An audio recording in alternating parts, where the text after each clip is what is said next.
Saya calon presidennya. Kelihatannya setelah ini jatahnya Pak Prabowo. Desas-desus politik kian memanas. Kini muncul opsi untuk mencalonkan 3 kandidat presiden, yaitu Bapak Anies Baswedan, Bapak Prabowo Subianto, dan Ganjar Pranowo. Setelah ini jatahnya Pak Prabowo.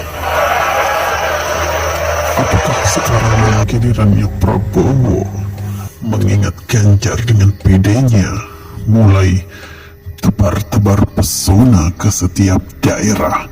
Bahkan Megawati tak senang dengan sikap Ganjar yang sok jago. Anies Baswedan pun telah dilirik oleh partai si Cambang. Namun hingga kini Ganjar Pranowo belum ada yang meminang.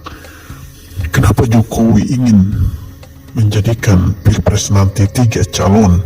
Karena mengingat sejarah Pilpres 2019 yang telah memunculkan konflik di tengah masyarakat yang berkepanjangan, yaitu munculnya politik identitas, seolah-olah Prabowo kala itu didukung oleh koalisi Islam, sedangkan Jokowi yang pada saat itu didukung oleh koalisi nasional dan agama yang lain.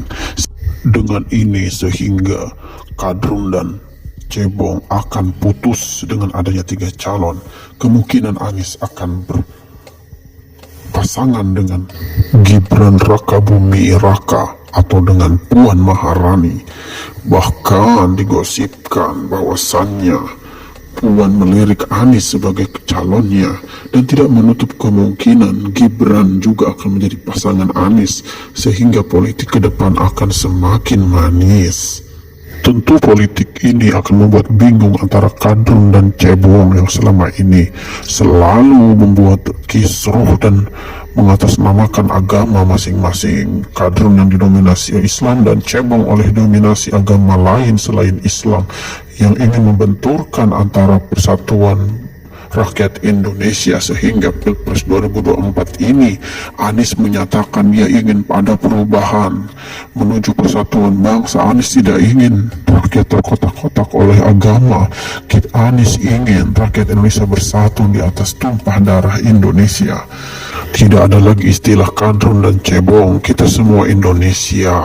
Siapapun calonnya, baik Anies atau Ganjar atau Jokowi atau Gibran atau AHY, siapa saja, kita adalah Indonesia. Tidak usah lagi mengatasnamakan agama, baik itu Islam, Kristen, Buddha, Hindu, Konghucu dan selainnya. Toh juga kalau harga BBM naik atau harga bahan pangan naik, listrik naik, bensin naik, kita semua juga ikut pusing.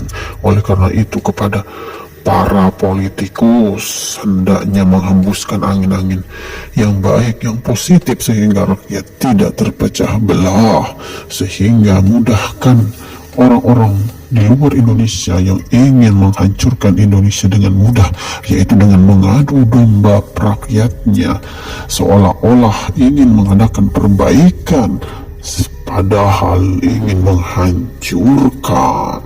Siapapun nanti calonnya sudah pasti, mau Anies dia juga Islam, Ganjar dia Islam, Puan juga Islam, Rakabumi Raka Islam. Jadi tidak usah lagi mengatasnamakan kadrun dan cebong.